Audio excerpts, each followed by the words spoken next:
Symbol के किसी भी विवाद में एक पहले से स्थापित विवाद होना चाहिए कि सही एनसीपी ये है या मैं हूं।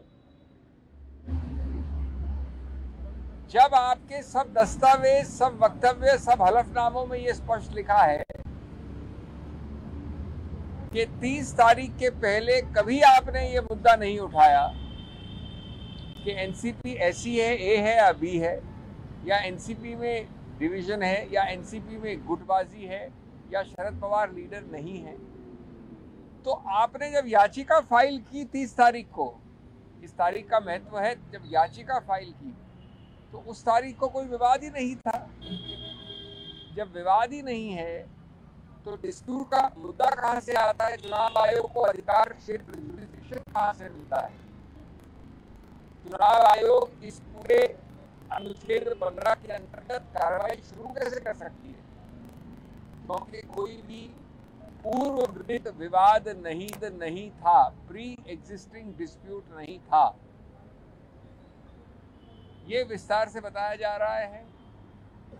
जो चुनाव आयोग के केस लॉ हैं, आखिर चुनाव आयोग ने कई निर्णय दिए हैं पहले इसी अनुच्छेद 15 पे, उनको हमने साइट किया है, कर रहे हैं अभी मेरे मित्र। उदाहरण के तौर पे ब्रह्मानंद रेड्डी का केस है 1978 में, आज से यानी क्या 45 वर्ष पहले। उसमें बड़ा स्पष्ट लिखा है कि अनुच्छेद 15 के डिस्प्यूट में पूर्व स्थापित विवाद होना चाहिए।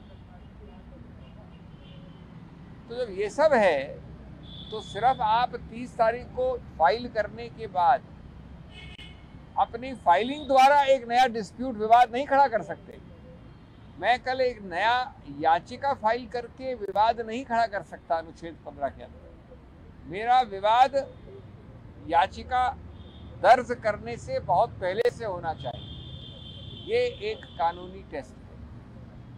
इसके अलावा मजाकिया बात है कि इतने दस्तावेज सब जगह शरद पवार जी को 100% समर्थन किया इन्हीं व्यक्तियों ने जो आज कह रहे हैं कि हमें विश्वास नहीं है, हमें अविश्वास है इस पूरी प्रक्रिया में। वो प्रक्रिया इन्होंने चलाई, इन्होंने दस्तावेज साइन किए, इन्होंने मीटिंग बुलाई, इन्होंने अपने रेजोल्यूशन प्रस्तावित किए।